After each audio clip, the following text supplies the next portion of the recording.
ఎమ్మెల్యేగా బీఆర్ఎస్ అధినేత కేసీఆర్ ప్రమాణ స్వీకారం అయితే చేశారు. గజ్వేల్ నుంచి పోటీ చేసి గెలుపొందిన కేసీఆర్ అసెంబ్లీ స్పీకర్ ఛాంబర్ లో ప్రమాణ స్వీకారం చేశారు. ప్రెసిడెంట్ కేసీఆర్ తో స్పీకర్ గడ్డ ప్రసాద్ కుమార్ ప్రమాణం చేయించారు. ఆ తర్వాత ప్రతిపక్ష ఛాంబర్ కు చేరుకొని ప్రత్యేక పూజలు నిర్వహించి బీఆర్ఎస్ ఎల్పీగా బాధ్యతలు చేపట్టారు.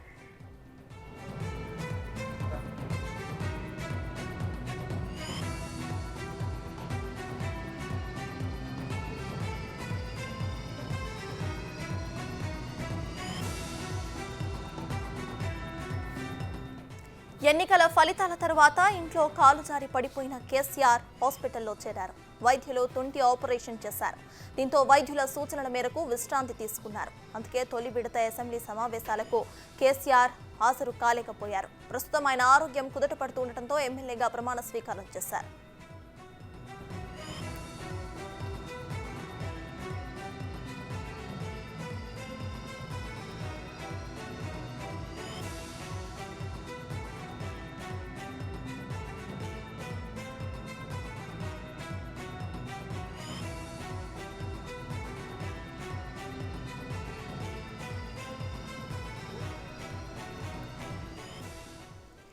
బ్రేకింగ్ న్యూస్ చూస్తున్నాం. ఎమ్మెల్యేగా బీఆర్ఎస్ అధినేత కేసీఆర్ ప్రమాణ స్వీకారం చేశారు. గజ్వేల్ నుంచి పోటీ చేసి గెలుపొందిన కేసీఆర్ అసెంబ్లీ స్పీకర్ ఛాంబర్ లో ప్రమాణ స్వీకారం చేశారు. కేసీఆర్ తో స్పీకర్ గడ్డ ప్రసాద్ కుమార్ ప్రమాణ స్వీకారం చేయించారు.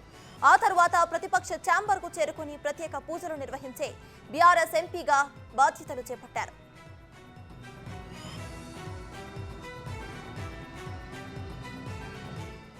ఎన్నికల ఫలితాల తర్వాత ఇంట్లో కాలు జారి పడిపోయిన కేసీఆర్ హాస్పిటల్లో చేరారు. అయితే వైద్యులు తుంటి ఆపరేషన్ చేశారు. దీంతో వైద్యుల సూచనల మేరకు విశ్రాంతి తీసుకున్నారు కేసీఆర్. అందుకే తొలి విడత అసెంబ్లీ సమావేశాలకు కేసీఆర్ హాజరు కాలేకపోయారు. అయితే ప్రస్తుతం ఆయన ఆరోగ్యం కుడతపడుతూ ఉండడంతో ఎమ్మెల్యేగా ఆయన ప్రమాణ స్వీకారం చేశారు. ప్రజెంట్ మనం ఆ విజువల్స్ ని చూస్తున్నాము. ఎమ్మెల్యేగా బీఆర్ఎస్ అధినేత కేసీఆర్ అయితే ప్రమాణ స్వీకారం చేశారు. గజ్వేల్ నుంచి ఆయన పోటీ చేసి గెలుపొందారు. అసెంబ్లీ స్పీకర్ ఛాంబర్ లో ఆయన ప్రమాణ స్వీకారం చేశారు. ఇదే విషయంపై పూర్తి డీటెయిల్స్ మా ప్రతినిధి సైదులు అందిస్తారు. సైదులు చెప్పండి, కేసీఆర్ అయితే స్పీకర్ గడ్డం ప్రసాద్ కుమార్ ఎదుట ప్రమాణ స్వీకారం చేసినట్టు తెలుస్తోంది. సో దీనిపై మీ దగ్గర ఉన్న అప్డేట్స్ ఏంటి? సత్తాజ్ కొద్దిసేపటి క్రితమే మాజీ ముఖ్యమంత్రి అయినటువంటి గజ్వేల్ ఎమ్మెల్యేగా గెలిచినటువంటి కేసీఆర్ తుంటి మార్పిడి శస్త్రచికిత్స కారణంగా ఇన్ని రోజులు కూడా తను ఎమ్మెల్యేగా ప్రమాణ స్వీకారం చేయలేదు. అయితే ఈ రోజు తను వైద్యుల సలహా మేరకు ఒక అస్టిక్ ద్వారాగా నడుస్తున్న సందర్భం కనిపిస్తుంది కాబట్టి సో అందుకు కొంత ఆరోగ్యం కుదుట పడిన నేపథ్యంలో తను కొద్దిసేపటి క్రితమే అసెంబ్లీకి చేరుకున్నారు. అసెంబ్లీలో స్పీకర్ గడ్డం ప్రసాద్ కుమార్ ఛాంబర్ లో తను గజ్వేల్ ఎమ్మెల్యేగా ప్రమాణ స్వీకారం చేశారు. ఈ ప్రమాణ స్వీకారానికి బీఆర్ఎస్ ప్రెసిడెంట్ వర్కింగ్ ప్రెసిడెంట్ అయినటువంటి కేటీఆర్, అదేవిధంగా మాజీ మంత్రి సిద్దిపేట ఎమ్మెల్యే హరీష్ రావు, అదేవిధంగా బీఆర్ఎస్ పార్టీలో ఉన్నటువంటి కొంతమంది ఎమ్మెల్యేలు కూడా హాజరయ్యారు. అదేవిధంగా మాజీ ఎమ్మెల్యేలు ఎమ్మెల్సీలు కూడా హాజరయ్యారు. కానీ కొంతమంది మాత్రము ఈ ప్రమాణ స్వీకారం హాజరు కాలేదు. కానీ ఇది మాత్రం కొంత రాజకీయ అంశంగా అంటే రాజకీయంగా చర్చనీయాంశంగా దారితీస్తుందని చెప్పవచ్చు. కొంత హాట్ టాపిక్ గా మారింది. ఎందుకంటే ముఖ్యంగా ఈ మధ్య కాలంలో చూసాం మనము మెదక్ జిల్లాలో కొంతమంది నలుగురు ఎమ్మెల్యేలు ఇటు రేవంత్ రెడ్డిని కలిసిన సందర్భం కనిపించింది. సో వాళ్ళిద్దరు మాత్రమే ఈ ప్రమాణ స్వీకారానికి హాజరయ్యారు. మరో ఇద్దరు హాజరు కాలేదు. అంటే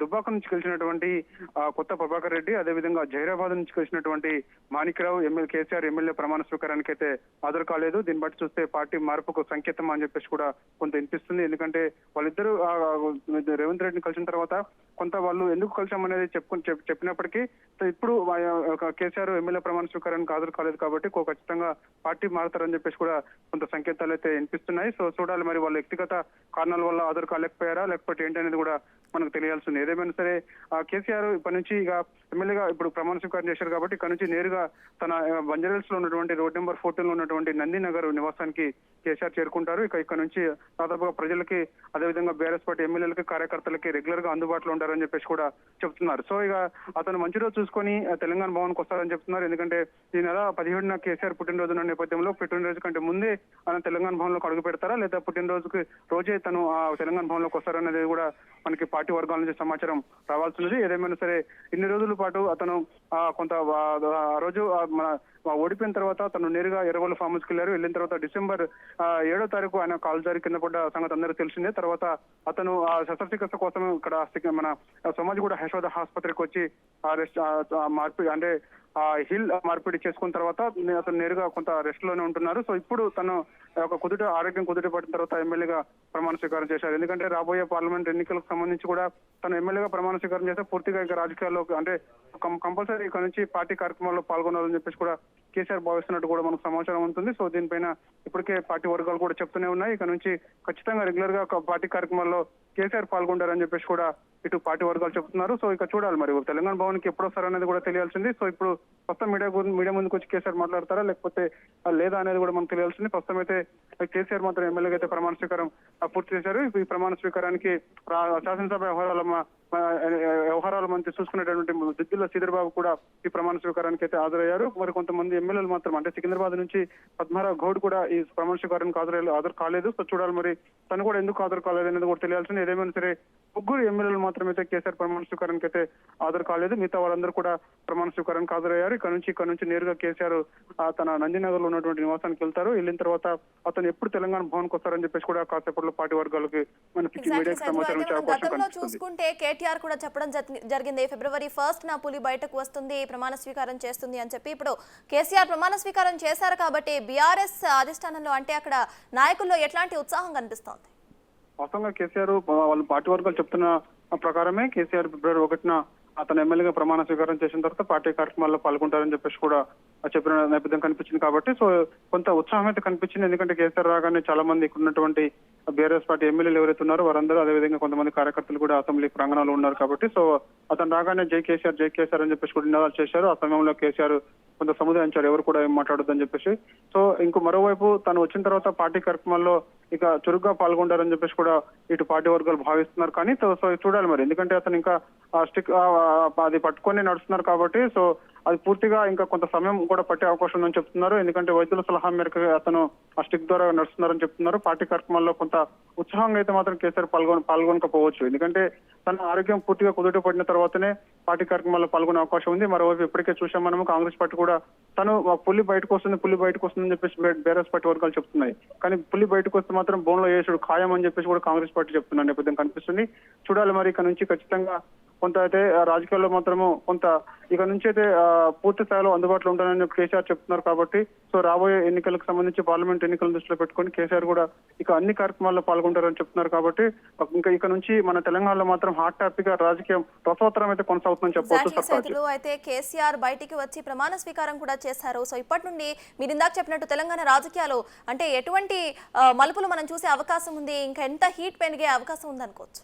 ఖచ్చితంగా ఇక నుంచి రాజకీయ రసవత్తరం కొనసాగుతుంది. కొంత హాట్ టాపిక్ గా ఇక నుంచి వేడివాడిగా కూడా కొనసాగే అవకాశం ఉంది రాజకీయాలు. ఎందుకంటే చూసాం ఇన్ని రోజులు కేసీఆర్ తన అంటే అలా కింద పడడం వల్ల కొంత ఆరోగ్యం దృష్ట్యా అతను రెస్ట్ లో ఉన్నాడు. కాబట్టి నుంచి రెగ్యులర్ గా అంటే తొలిసారి అన్నమాట అతను ఆ రోజు ఓటమి తర్వాత కనీసం అతను ఓటమిని అంగీకరించలేక కూడా తన ఓఎస్డీకి తన రాజీనామా లేఖనిచ్చి గవర్నర్ కు పంపించిన నేపథ్యం కనిపించింది. తన సొంత వెహికల్ లోనే అతను ఎర్రవల్లి ఫామ్ హౌస్ కి వెళ్ళిపోయిన 2 days తర్వాత తను అందులో ఫామ్ హౌస్ లోనే కాలు జారి కింద పడదు అందరికీ తెలిసింది.